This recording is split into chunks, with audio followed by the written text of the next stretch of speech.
Welcome to the morning meeting with Sarah and Jess. Where the tea is hot, the wine is chilled, and no topic is off limits. Pull up a chair and join us.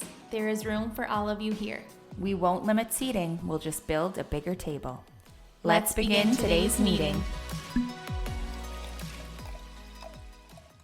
So on this week's agenda for the morning meeting, we are having a quick chat, a quick catch up to see how your week's been going. And then we'll jump right into part 2 with our conversation with Tara Forgeron from Tara Forgeron Psychology. And then we'll wrap it up. We end with some Would You Rathers with Tara, like we will every episode. But we really hope you enjoy it. But first, let's jump into our weeks. Hi, Jessica. Hi, Sarah. How are you? Good. How are you doing? Great. That's good. How's your week going? My week has been a week. We've had some under the weather babies, lots of interrupted sleep. It's been a week, but the weekend things are looking up. So we're doing better. We've survived. Sarah, honestly, when you were telling me the babies were sick, I just went back to every time that Logan was sick and always thought to myself, imagine there was 2 sick, or like you had a sick sibling with the one, like 2 sick, like right. Oh my God, 2 sick babies. Yeah, it was. God. It was one for the books, definitely. I mean, it was cold, turned a little ear infection in one of them. They were teething. You know, when it rains, it pours. It rained. I poured some wine. So we made it through. It was okay. Honestly, yeah, parenting is the reason why Jesus created wine. I'm sure of it. And we're forever grateful. Yeah. So, but the week's looking up now, though, right? It is. Yeah, we've been having a better weekend. The boys seem to have turned a corner. Their teeth popped through as well. So, you know, it's always the teeth. Yeah. I blame everything on teeth. Same. This too shall pass. Knock on wood. It has passed, or it's passing. The teeth thing, though, in parenting, isn't that kind of like the opposite of coconut oil in adulthood, or like breast milk? Like, you know, it fixes everything. Like, oh, just add some coconut oil, put some coconut oil on that, put some breast milk on that. Well, anything that goes array, it's blamed on teeth. Like, oh, I think they're teething. Absolutely. Bad mood, Absolutely. teething. Crying, teething. You everything. know, red cheeks, teething. Runny teething. bum, I know. teething. Just everything. Oh, I think their teeth. I think a tooth is coming. Well, we've been saying that for 3 months. I think their teeth are coming in. Well, because they teeth or whatever the hell, like teeth for 3 freaking years. I know. 3 years. Logan still doesn't have all of his teeth. He's got the back molars that got to get going in, and he's going to be 3 in August. Yeah, how is your week going?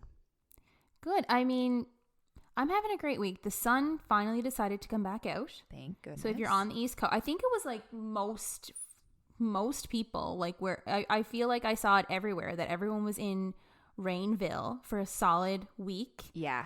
But the cheeseburger birds are back out. They're singing. It's the all cheeseburger good. birds? Yeah, you know, the cheeseburger birds. No, I do not know. What are the cheeseburger birds? Cheeseburger. You know? Like it sounds like they say that? Yeah, cheeseburger. Do you not hear it?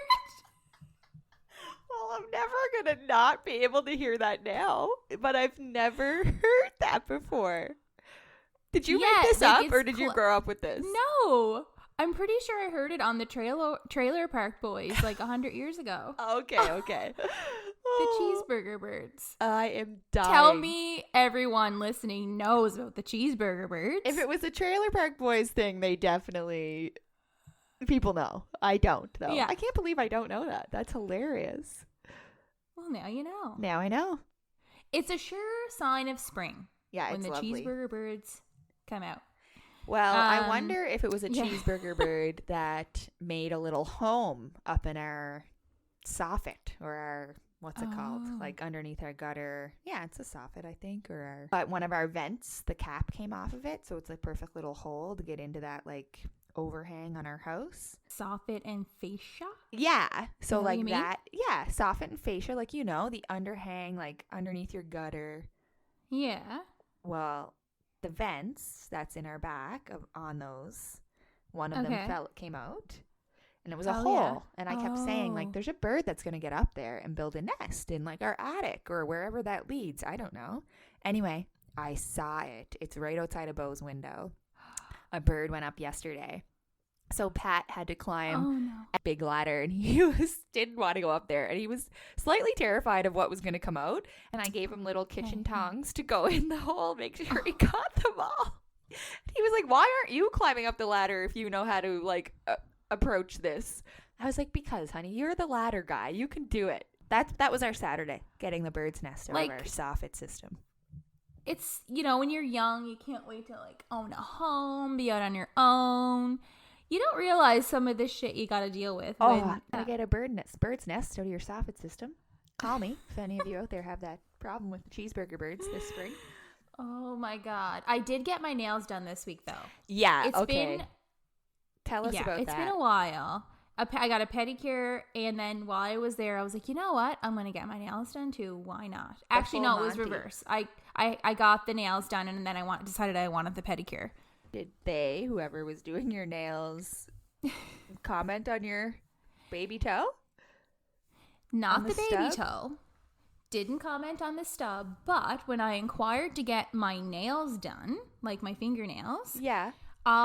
So if you know me at all, you know I have just a lot of anxiety. It's just constant. Like, I'm always just chewing my nails off. It's just like, it's how I, like, get comfort. I just, like, go right to the nails and start I don't even know I'm doing it. If I'm stressed out at all, like, that's what happens. But for some reason in these last few weeks, I decided not to bite my nails anymore. I'm just not going to do it. Good. And I didn't. I'm so proud of you. So I'm walking into the mall and I'm proud. I'm like thinking to myself, look at these nails that I've grown. Like, they're finally long enough to get some polish on there. I'm pumped.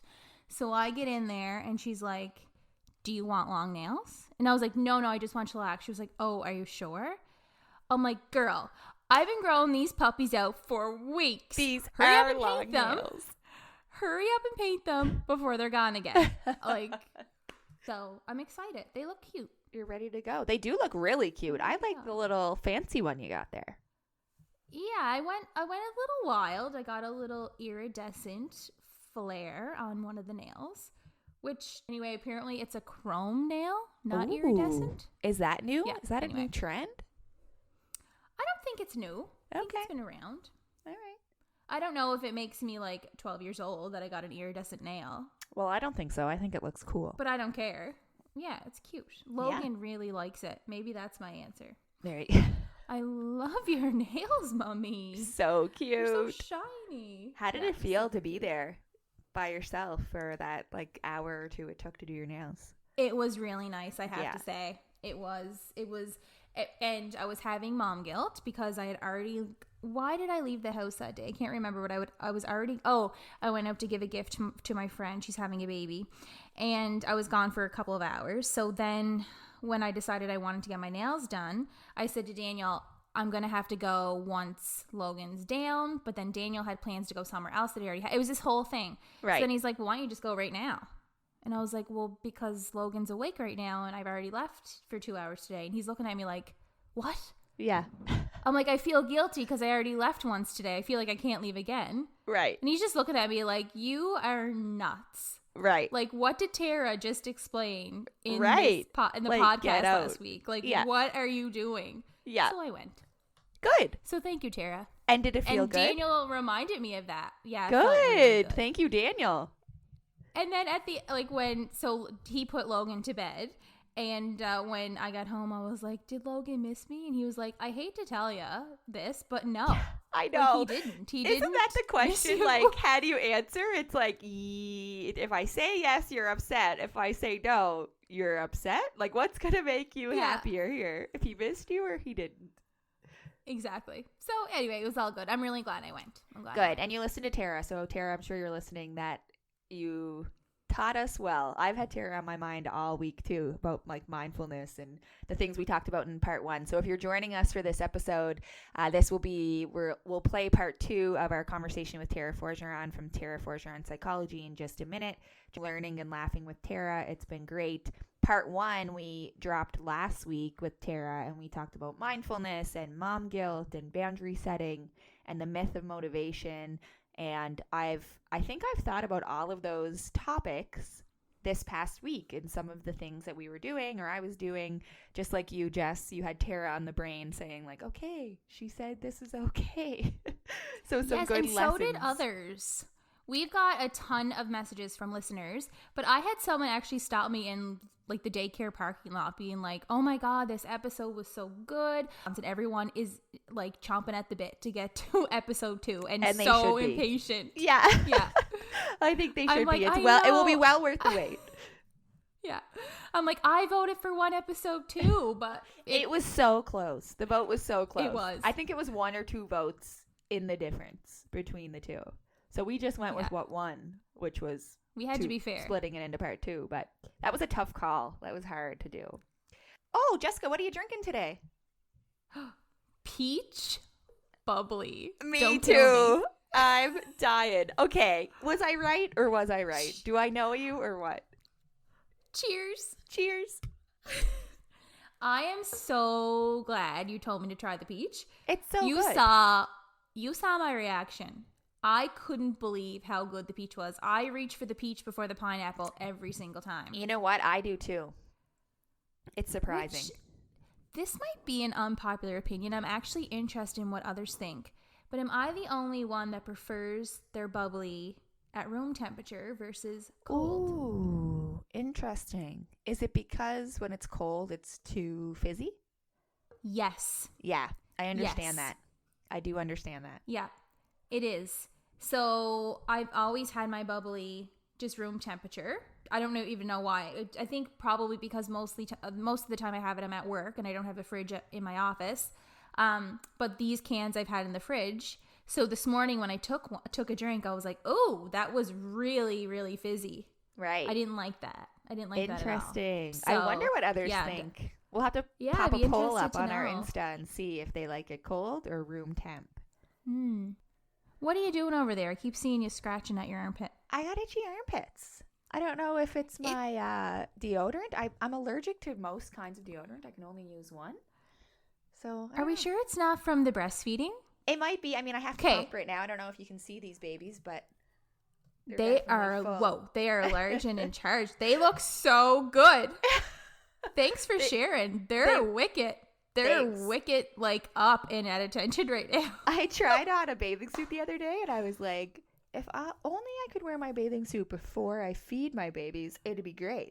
And then I put it back on after I fed the babies, and I was like, oh, there they go. Need a new bathing suit. It looked like a completely different suit. Like, it's just not fair. I'm going to be walking around engorged all summer in order to wear my bathing suit. There's a hack. Yeah, there you go. There's a hot tip. Hot tip. It's worth beauty is pain. Beauty is pain. I was just going to say that too. Beauty is pain. You might get a clogged duct, but you're going to look good. Okay, tell me your little thought about the itchy armpit. I never heard that associated with breastfeeding. Oh my God. I would have itchy armpits the entire time I breastfed and so sweaty. They would just be constantly sweating and gross. And I remember Daniel looking at me once being like, "Hun, I think you might need a shower." And I'm like, okay. First of all, you don't need to tell me when I need to shower. And like this was like postpartum, like early days. In the thick of it. And two, like, I don't know why I'm so smelly, but just so you know I smell like shit too. So we're on the same page. I don't know what it was. When I breastfed, I was just constantly sweating from my armpits. Nowhere and like else. Stinky sweat. Yeah.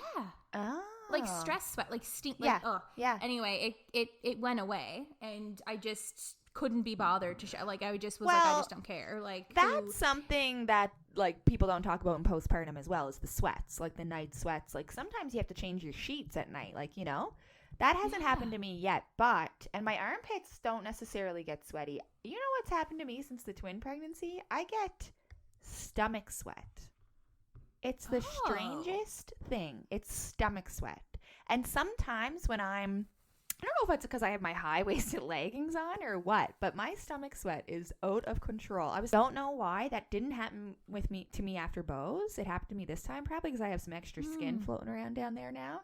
I don't know, but it is like it. That's where I sweat from now. My stomach, like my torso. That, you know what? And I this wonder is if the stuff anyone we need to else does. normalize. Well, this is what I was just going to Yeah. say. We should post a poll or not a poll, but a question box and ask people if they're Wait. comfortable to tell us what like the strangest thing that has happened to you postpartum, and we'll share with Yes. people so they Good don't idea. feel, so uncomfortable or whatever it is, or gross like I felt. Yeah. Like it's normal. Or So your stress sweat is coming from your stomach and not from your my stomach, armpits. but I don't even know if it's stress sweat because it happens.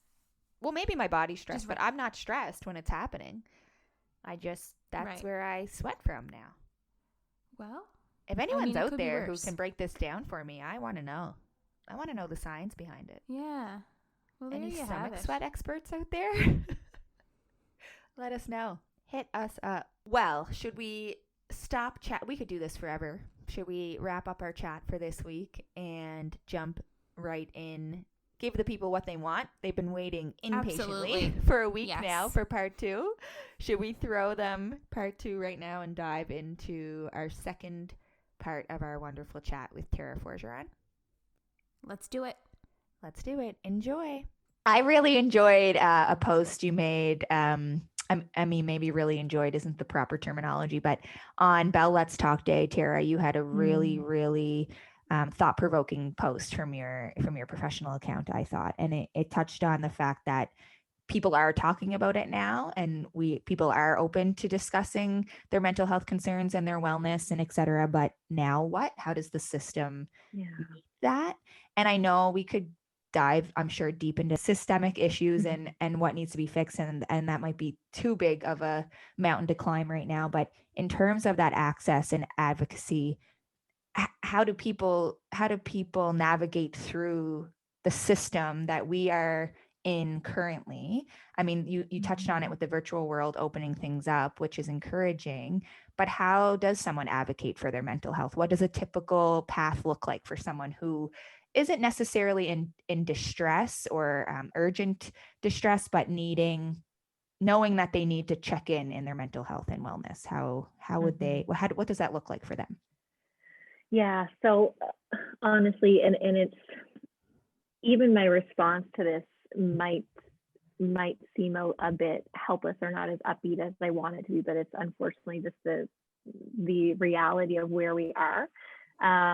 So I would love it if there were plentiful psychologists or therapists available for people, but that's kind of what I spoke to on my account, was that Right. there's not, and that's a big part of the issue. It's not encouraging people not to speak up. There's so much importance within that, but if you contact any private practice and of course public as well, the wait lists are so long, so long, and so to provide that background, part of what I was mentioning was that I couldn't sit there and say, okay, yes, just speak up, and there's so much importance in that, when I'm having your sister Amanda unfortunately have to turn people away all of the time because we're not opening things up. So what I would hope is that if anyone is wanting to speak to someone, that they can call an office or get in touch with your community mental health service, which is free. There's just typically a bit of a longer wait there. But that they reach out and hopefully find a practitioner that is going to be a good fit. You can kind of tell that by their bio and whatnot. And to book an appointment, even if you wanted to do it proactively every 2 months or so, can be something that is helpful.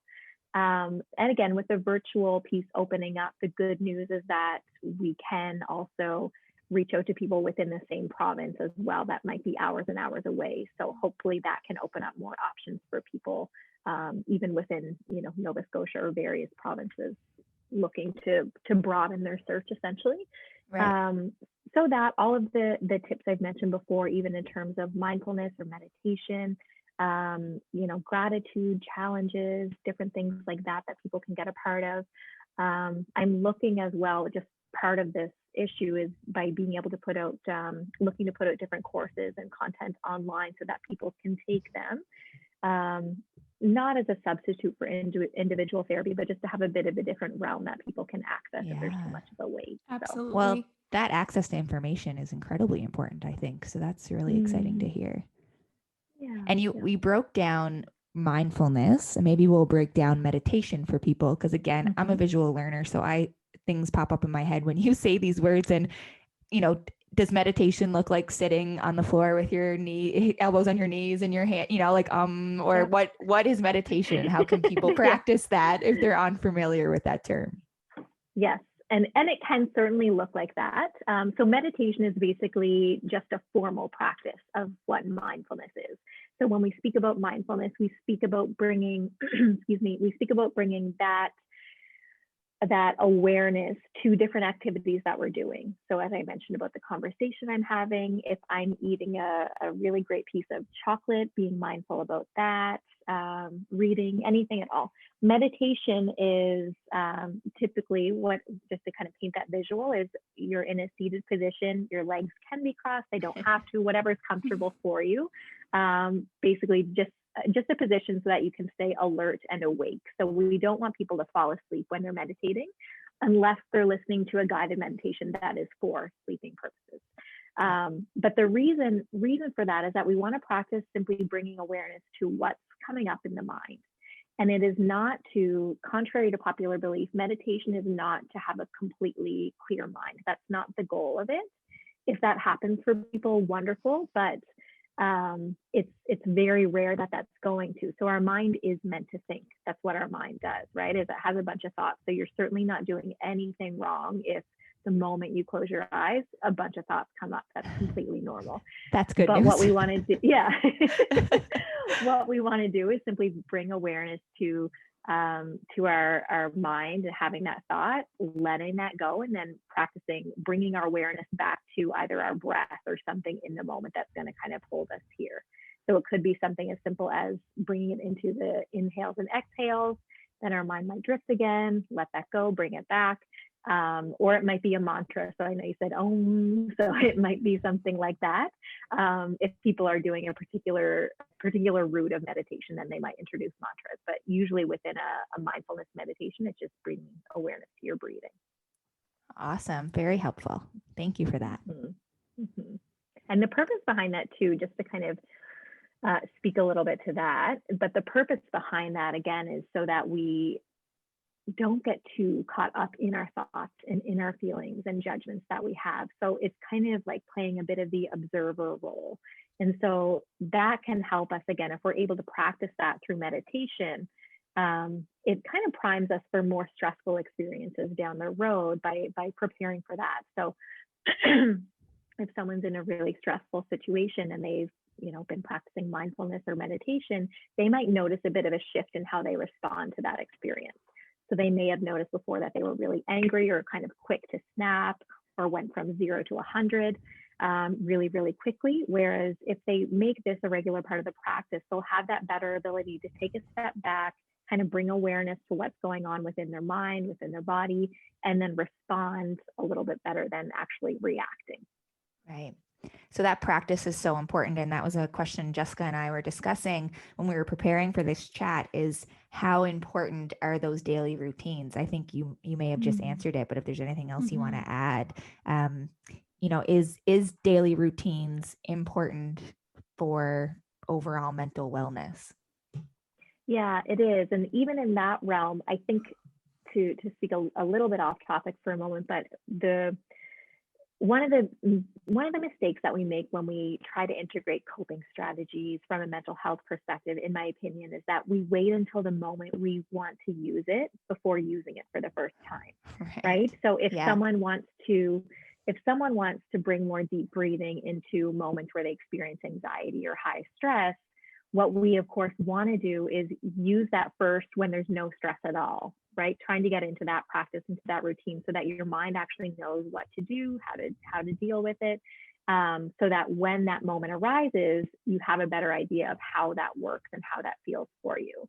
So that's one of the reasons why people kind of knock a technique or a coping strategy really quickly is when they haven't given it enough time kind of preventatively. So Right. it's kind of like me deciding, okay, on Saturday, I want to, kind of what we were speaking about before we pressed record, but on Saturday, I want to run a half marathon. Right. Of course, I'm not going to be able to do that. Yeah, I need to, my right. body needs weeks and months of practice Right. by getting myself there. But we're really impatient from a mental health perspective. We kind of want it to work, right? Yeah. Like that. Right. So Yeah. if we can kind of think about it in the same way, is that the work is being done underneath the surface in our mind. We're just not able to see it yet if the Yeah. results aren't there. So just knowing that it's still happening is key. Yeah. That's so important. And what a great reminder, especially in the current landscape we're all in or have been in the last few years of we live in a world of instant gratification. We're used to, you know, Yeah. a click of a button or a quick response or, you know, so sometimes we get uncomfortable when things take a little bit more time. Our communication behavior and patterns are following suit with the communication technologies that we've been using. So that is a really, really great reminder. Definitely. Yeah. Now, I know I keep looping everything back to kids, children, but it's just my educational background. It's my field of work. I wanted to talk. I wanted to ask if you would touch on self-regulation, because I know that it's. I think it's new in the last number of years that it's kind of we're talking about it a lot in schools and classrooms, how important it is for children to be self-regulated. But my point is that how can we expect our children to be self-regulated or our students or any children that we're working with if we're not regulated ourselves? And a lot of adults are kind of like, what even is self-regulation, or how do I go about being self-regulated? And I think to answer your question really quickly, I think that you're right, is that we can't expect our kids to be self-regulated if we're not. So we have a really awesome child psychologist here. I am not one of them. I don't deal with kids, but her name is Elise. And I came in one day that I had the kids on my own. Jared was away for work, and it was just a morning. Chaos. It was chaos. Yeah. And it was near the beginning of the school year. Ben was getting used to a new school, didn't want to go, the whole works. Anyway, so I came in and she recommended a book and it's called No Drama Discipline. And it was really, really helpful, but it really touches on a lot of that, Jessica, in terms of we can't expect kids to be able to regulate their emotions, even if we can, right from the get-go. Like we're again getting back to this patience and tolerance piece. We're very impatient with kids, even when we're really patient individuals. Absolutely. We want them to make these like leaps and bounds overnight in terms of being able to regulate their emotions. And they're just figuring out what they are. Like they barely at a certain age have names for them. So how can we expect them to be able to, bring in some deep breathing right away? They don't want to do that. So there was a certain post that Elise, the other psychologist, shared with me that someone had said, and it was basically, okay, if you were in a coffee shop and one of your friends came in and she was just hysterical, just couldn't hold it together, was so upset about something, could barely get her words out, how would you deal with that? Would you tell her that she's embarrassing you, she's got to get her shit together, or she's, you're going to leave immediately? Or would you start counting her down from 5 to 1 when you reach, you tell her, okay, when you reach 1, then you've got to knock this off or we're going to go. Of course, we wouldn't use any of those things. And we kind of laugh as we've been thinking about doing that. But we do that with our kids that don't have a sweet clue what's going on or what's happening or how to calm this big emotion. So of course they're stomping their feet because they don't know how to get it out. Right. So we have way higher expectations for kids in a lot of settings, particularly with emotional regulation, than we do for ourselves. I know, I don't know about you guys, but depending on the day, I respond completely differently to various stimuli than I do on other days. So I could spill a cup of coffee this morning, and if I'm in a great mood, I could just laugh it off. That's nothing. Right. And on Monday morning, in the mad rush of everything, if I spill a cup of coffee, I could be cursing and just like losing my what. So exact same scenario, but we deal with it differently on different days. So kids are the exact same way. But sometimes we're kind of like, what the heck's going on with him, when I know that he's capable of handling his emotions better. Well, so am I, but I don't Right. always do it. Right. Yeah, that's so true. Pat and I have often said the last little while, we have to remind ourselves that Bo isn't even 3 yet. Like sometimes our reaction is to be like, you know, Bo, come on, what are you doing? And then it's like, wait, he's not even 3 years old. He doesn't know, right? Sometimes we don't know, like you just said. That's so important. And sometimes I think we can project our adult experiences or our adult behaviors onto our children, our adult reactions. You know, why can't you understand it this way? Jessica, I know you're a big proponent for that, of kind of meeting kids where they're at and understanding those developmental milestones. And I love the example that you gave with the girl in the coffee shop. Like, we have to give our children the respect that they deserve, but oftentimes people forget that they're kids. Yep. And like we're saying, they expect them to do X, Y, Z, but they're just not capable, and that's okay. But yeah, I find it a big thing that if we're not regulated, we can't expect our kids to be. And a lot of adults don't know how to self-regulate, to take a deep breath themselves and say, okay, why am I upset? Why is this triggering me? You know, why is this situation upsetting me more than it should be? Or why is it upsetting me more than it's upsetting my toddler or child? So just being, you know, mindful of that. And yeah, that was a good example. I think a lot of people are going to be like, wait, that makes a lot of sense.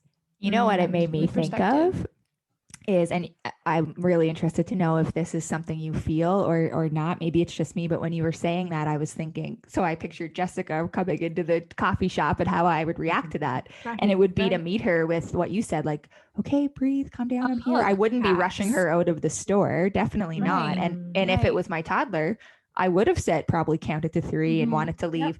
But I think it's a selfish reason. I think because the child is a reflection of me. Like, am I embarrassed that he's causing a scene, and I want to protect myself from those glares, where Jessica is her own human and responsible for that behavior. So it's not a reflection of me. I'm just trying to help her through it. Right. That's such and a it's selfish... all about, I think, too, how you're brought up and how maybe you were, you know, raised in terms of your parents' parenting styles.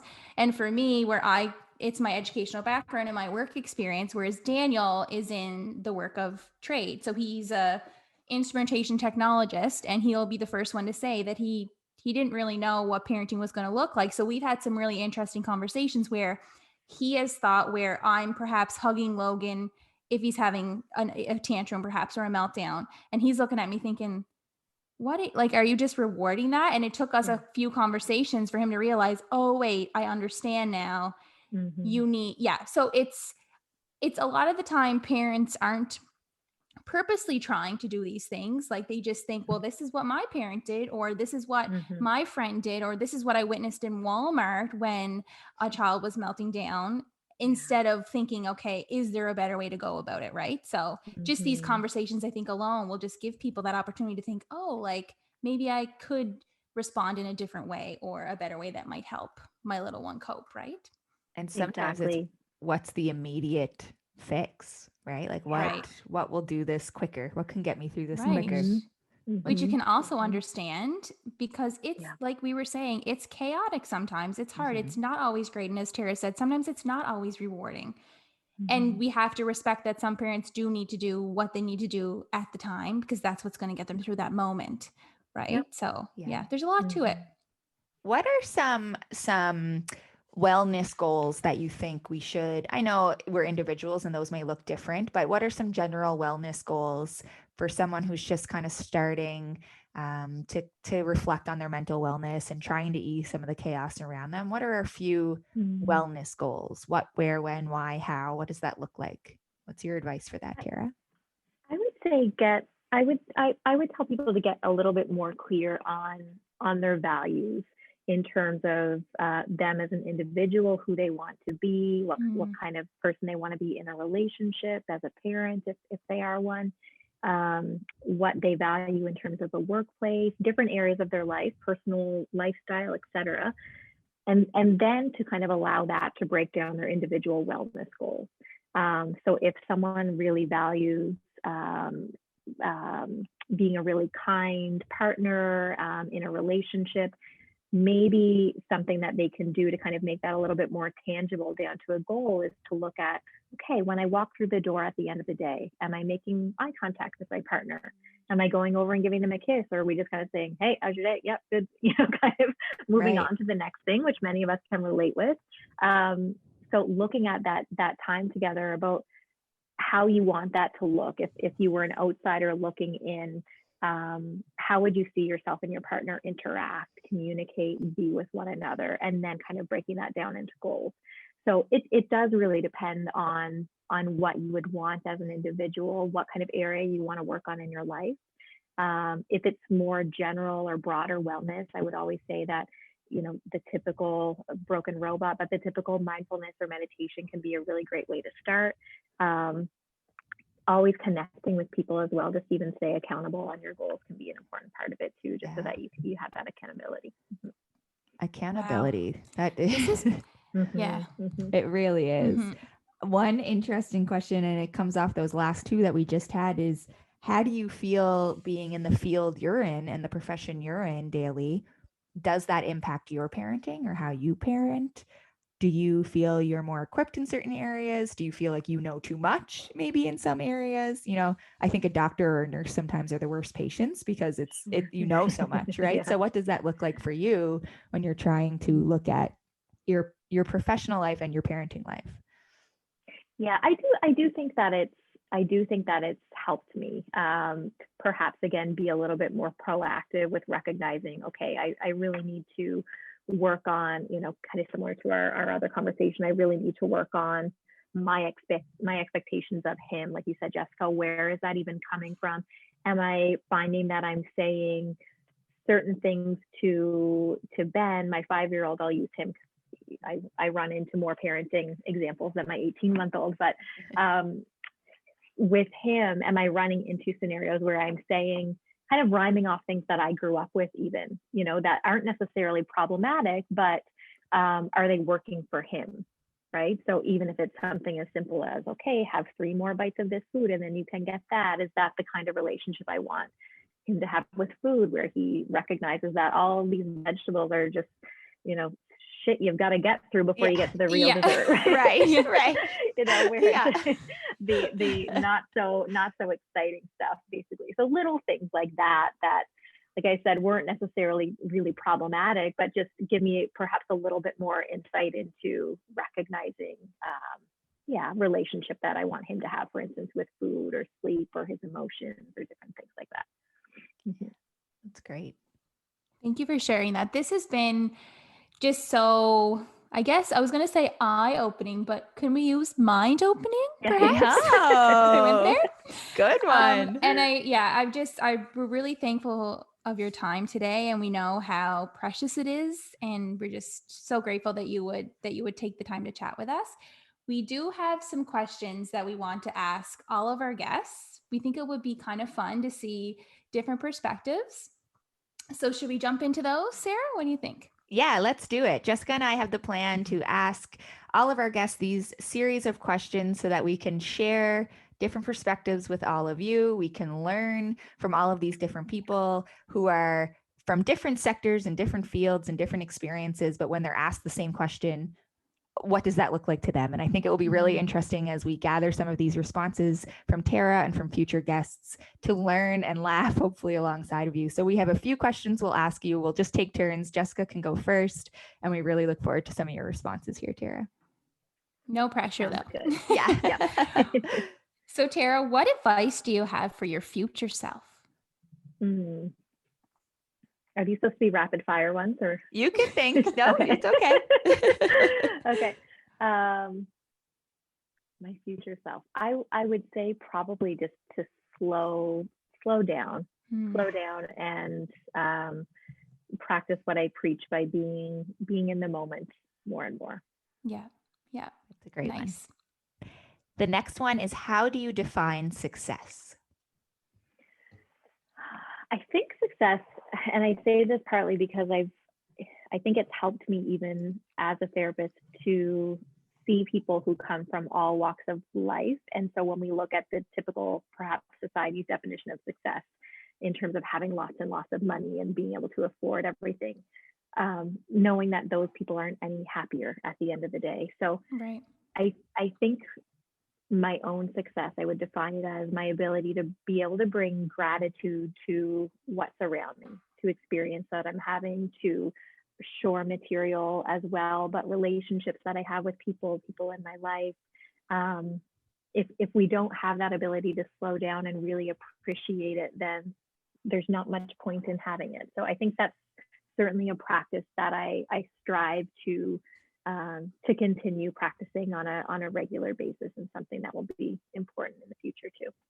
Yeah, that is so beautiful. Jessica and I chatted a little bit about this last week. Is I was saying when I grew up, and I think I saw a meme of this lately, it's like a pie chart and it's split into two, and success is defined by your title and how much money you have in your bank account. And I said, I understand that. And I think I felt that for a long time. But as I got older, I was learning that success to me is also, your work-life balance or your flexibility within your schedule or, et cetera, et cetera, et cetera. So that pie chart is cut way differently, I think, or it needs to be, it looks different for everyone, but success means professional. First of all, success could be defined by so much, and your title or your finances, kind of detaching that from there and moving away from that a little bit. So you just answered that so beautifully. It's very inspiring to kind of think of that gratitude and your experiences around you. What do you wish you knew then that you know now? I might piggyback on our other conversation and to say that motherhood is going to be hard and rewarding, and all of it's okay. Yeah. What is something you learned, or what is a positive that you'll take from this pandemic, the life in the last year living in this? Part of me as an empath feels guilty looking even at the positive for people who have, not experienced that. But I do think that we've come together more as a family in the last year or so.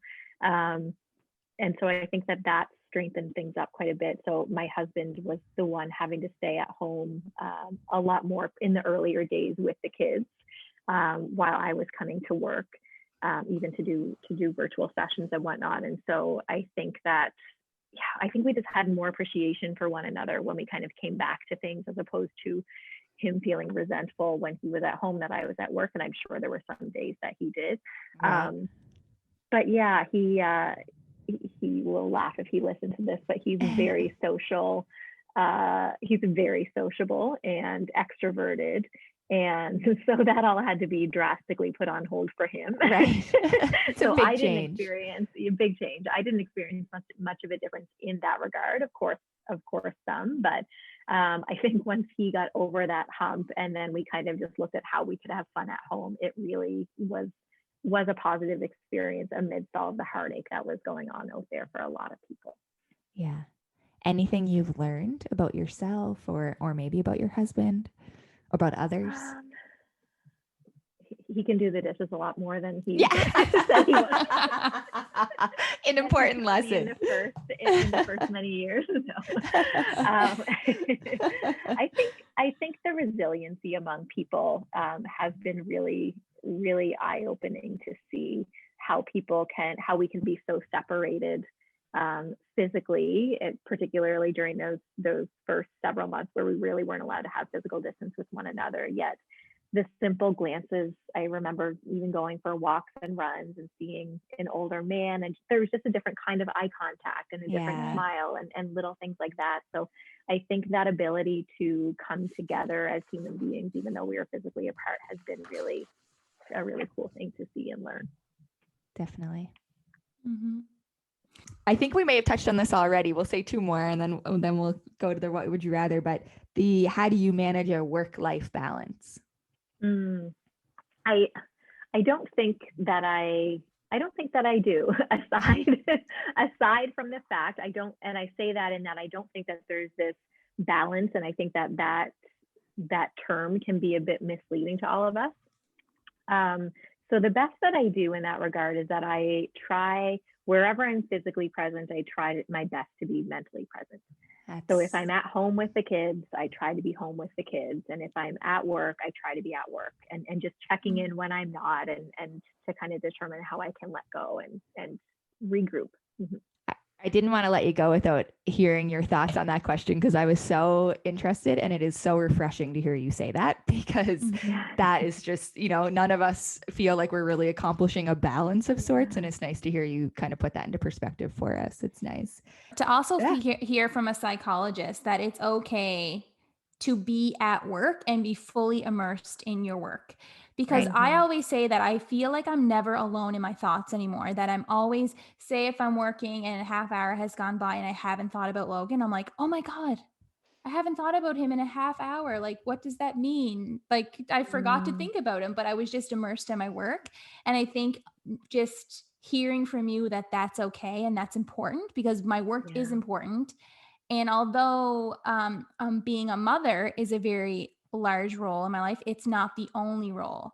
So just trying to compartmentalize that. Yeah, I appreciate that. Thank you.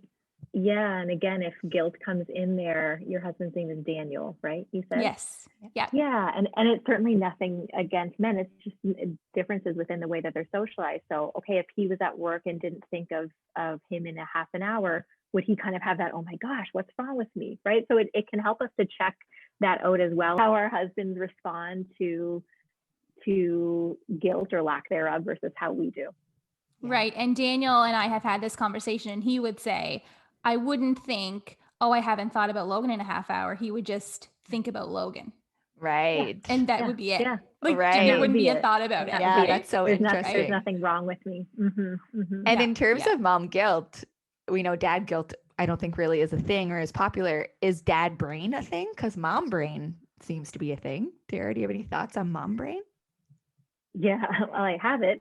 Yeah, okay, good. We all do. Aside from that, my other friend who's a psychologist, a different kind, but she told me, I think prior to when I had Ben, that moms can experience a cognitive decline of like 30% within the first however many months. I can't remember the exact number of months, but it might have been in the first year or so. But and that helped me very much throughout, and still does, when I find that I'm having a conversation with my husband and I can't think of the word that I'm trying to say, and I feel like I'm it's a really weird really weird phenomenon. So I don't think there's any research on dad brains when they start to perhaps stay at home a little bit more, or the paternity leave is happens just as much as a maternity leave. That could be interesting to see if that happens. Yeah. So there's science behind it. I'm going to say that now. It's science. That's why my memory just doesn't. I'll have to reach out to your friend and ask her, like, is that supposed to come back? Because you said 30% decline for the first few months. I'm like, I didn't get it back. It's been 2.5 years. Almost 5 years in. Where's mine? Yeah. We're also really excited to ask our guests this question. And I gave you a little preamble to it before, and you can answer it anyway. We talked about past, present, future. You can, maybe it's something about the future, something about the past, or maybe it's something right now, but we'd like you to finish this sentence. I wonder what my kids will be like when they're older. Their little personalities. Yeah.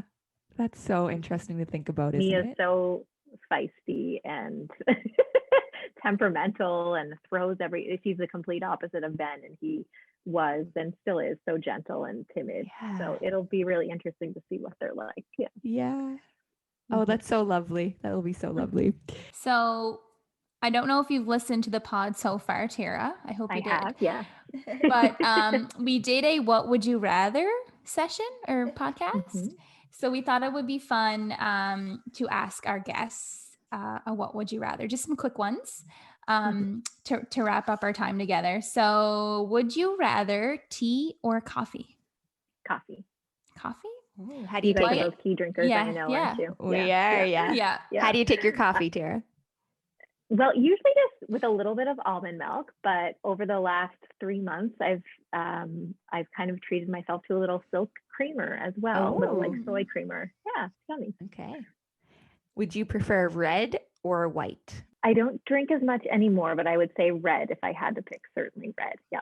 And our final What Would You Rather series of questions here. So would you rather have a phone battery that is always charged or a gas tank that is always full?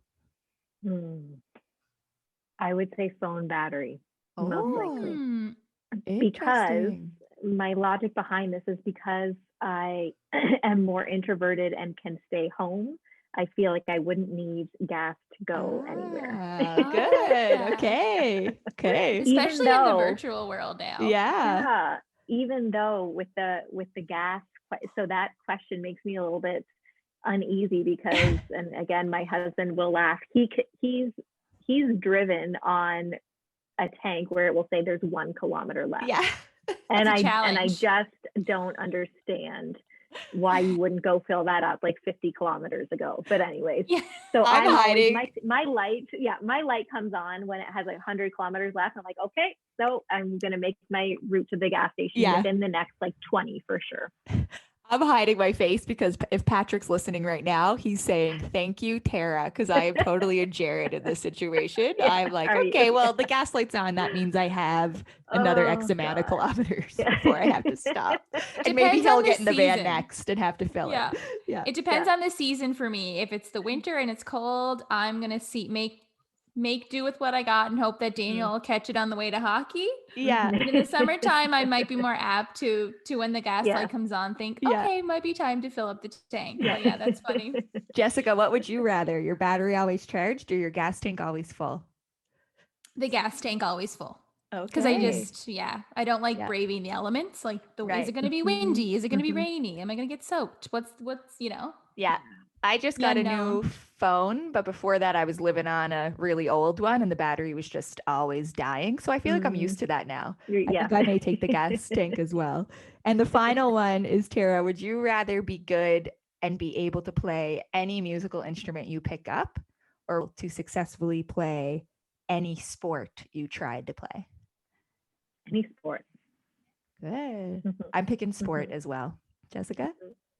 I'm going to go with music. Yeah. Yeah. I'm going to go with music. Jessica's Because a I would good love singer, to be Tara. able to sing Oh, and I play the didn't know guitar that. at the same Oh, time. good for you. Yeah. We would like that I mean, too. come on, Sarah, I wouldn't. You'll have to sing on the podcast sometime. We've been trying Well, to get her. She let out a note or two, so we'll see. Oh. Sarah keeps telling people I can sing, and She I can. just like. Let's be clear. I can like carry a tune, but I'm not gonna go far on American Idol. Like, okay, just to Not put this everyone into can carry a perspective. tune, so that's a good talent to have. Okay, Tara, thank you so much for your time, and we'll give you the last word. So, is there anything that you would like to say to wrap up this just wonderful discussion that you've shared with us so much? You've given us so much to think about, so much encouragement and enlightenment around meditation and mindfulness and mental wellness and the importance of prioritizing our own. So, is there any final thoughts that you would like to share with all of us? Thank you. That's so sweet. And it was a blast. You guys are very, very easy to talk to. So it was really enjoyable. But no, I think the main thing for everyone is, I would say, just to give yourself a little check-in from time to time. Mm-hmm. We are pretty quick to check in with friends and loved ones simply to ask how they're doing. So just a little bit more often, ask how you're doing, and then see where you need to go from there, given how your response is. Perfect. Thank you so much. And hopefully, if you haven't checked in a while, everyone, this can be your check-in. It can serve as your check-in, or it can remind you to do a little deeper reflection and check in with yourself a little further. Thank you so much for listening. Thank you for joining us at the table for this meeting. We are so glad you joined us, like always. If this episode was interesting, if you enjoyed it, please subscribe to our podcast, throw us a review, give us a like, visit us on social media. You can find us on Instagram at The Morning Meeting, and you can send us an email to themorningmeetingpodcast@gmail.com. Thank you for sitting around our table today. We are so glad you were here with us, and we hope to see you again soon.